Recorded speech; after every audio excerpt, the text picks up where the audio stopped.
Welcome to steno dictation. Dictation 5 second बाद शुरू होगा। Ready start.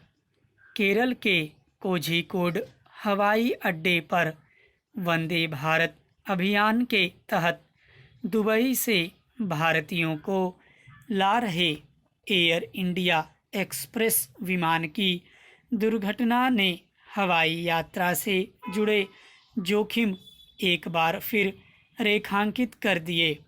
चूँकि दुर्घटनाग्रस्त विमान का डिजिटल फ्लाइट डाटा रिकॉर्डर और कॉकपिट वॉइस रिकॉर्डर मिल गया है, इसलिए हादसे के मूल कारणों का पता लगाने में आसानी होगी।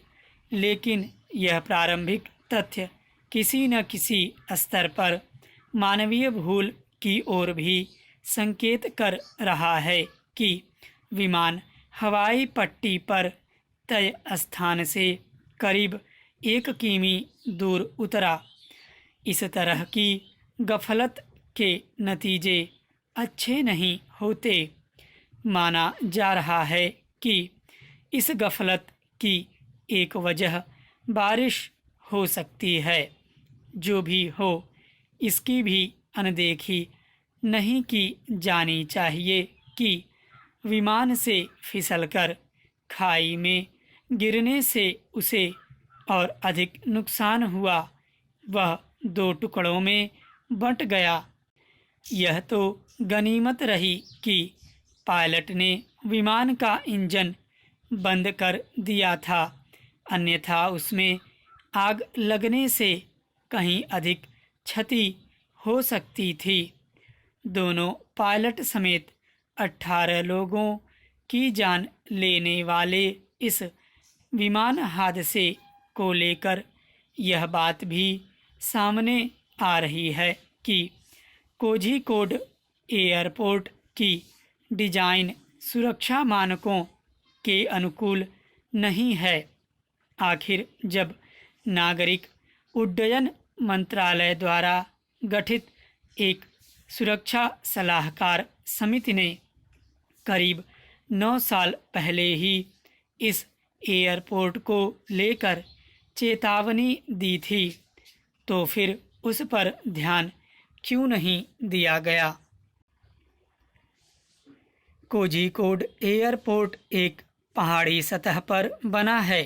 सुरक्षा विशेषज्ञों के अनुसार इस तरह के हवाई अड्डों पर विमान उतारते समय अतिरिक्त सावधानी बरतने की आवश्यकता होती है, और यदि मौसम खराब हो तो अनिवार्य रूप से ऐसा किया जाना चाहिए, क्योंकि थोड़ी सी भी असावधानी बड़े जोखिम को निमंत्रण दे सकती है।